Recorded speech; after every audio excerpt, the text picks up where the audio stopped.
আল্লামা হাফেজ M A Jalil সাহেব রহমাতুল্লাহ আলাইহি বলতেন, আমাদেরকে লক্ষ্য করে বলতেন, হে বৎস, হে আমার ছাত্ররা, তোমরা শোনো, আল্লাহ তাআলা চাইলে নবীজিকে পৃথিবীতেই ওহীর মাধ্যমে 5 ওয়াক্ত নামাজ দিয়ে দিতে পারতেন। আল্লাহ তাআলা চাইলে দয়াল নবীজিকে সপ্তম আসমানে কিংবা সিদরাতুল মুনতাহাতেই দিদার দিয়ে, সাক্ষাৎ দিয়ে, দেখা দিয়ে আবার পৃথিবীতে পাঠায় দিতে পারতেন। কিন্তু আল্লাহ তাআলা আরো উপরে নিলেন, আরশে আজিম পর্যন্ত নিয়ে আবার ফেরত পাঠাইলেও পারতেন, কিন্তু আরশে আজিমও সীমাবদ্ধ রাখে নাই, আরো উপরে নিলেন। কেন এত উপরে নিলেন? আরশে আজিমেরও উপরে নিলেন, এত উপরে নিলেন যার উপরে আর কোনো উপর নাই। এত উপরে নিলেন কেন? আল্লামা হাফেজ এম এ জলিল সাহেব রহমাতুল্লাহ আলাইহি বলতেন, আমার আল্লাহ জগতের সব সৃষ্টিকে এটাই বুঝালেন, গোটা সৃষ্টি জগতে যা কিছু আছে সব কিছুর চেয়ে আমার হাবিব, আমার রাসূল সবার বড়। সুবহানাল্লাহ বলে, সুবহানাল্লাহ বলে।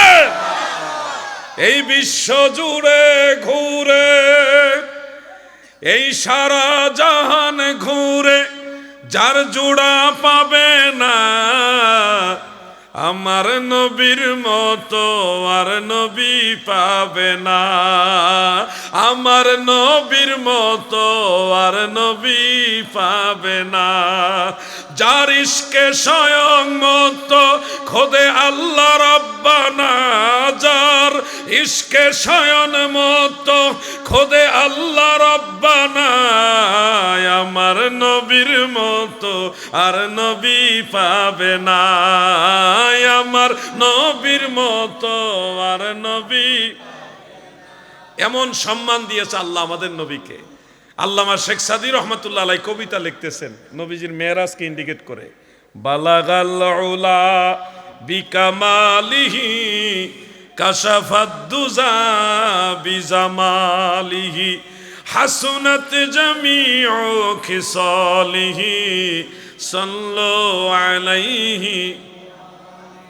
প্রথম যে লাইনটা, বালাগাল উলা বি কামালিহি, যিনি তার কামালিয়াতের দ্বারা সর্বোচ্চ মর্যাদায় পৌঁছে গেছেন, আল্লাহ তাআলা পৌঁছে দিয়েছেন। বালাগাল উলা, উলা মানে সর্বোচ্চ মর্যাদা, সর্বোচ্চ মর্যাদা, ইজ্জত। সুবহানাল্লাহ বলেন। কোরআন শরীফে আল্লাহ তাআলা বলেন, ওয়ারাফা'না লাকা যিকরাক, বন্ধু ও আমার হাবিব, হে আমার দোস্ত, আমি আল্লাহ আপনার ইজ্জতকে বাড়ায় দিয়েছি। সুবহানাল্লাহ বলেন। রাফাআল্লাহু দারাজাহু ফিদ দুনিয়া ওয়াল আখিরাহ, দুনিয়া এবং আখিরাতে সব জায়গায় নবীর ইজ্জত আল্লাহ বাড়াইছে। সুবহানাল্লাহ। এমন একজন নবীর উম্মত হয়ে আমরা খুশি না বেজার? সত্যি খুশি আপনারা?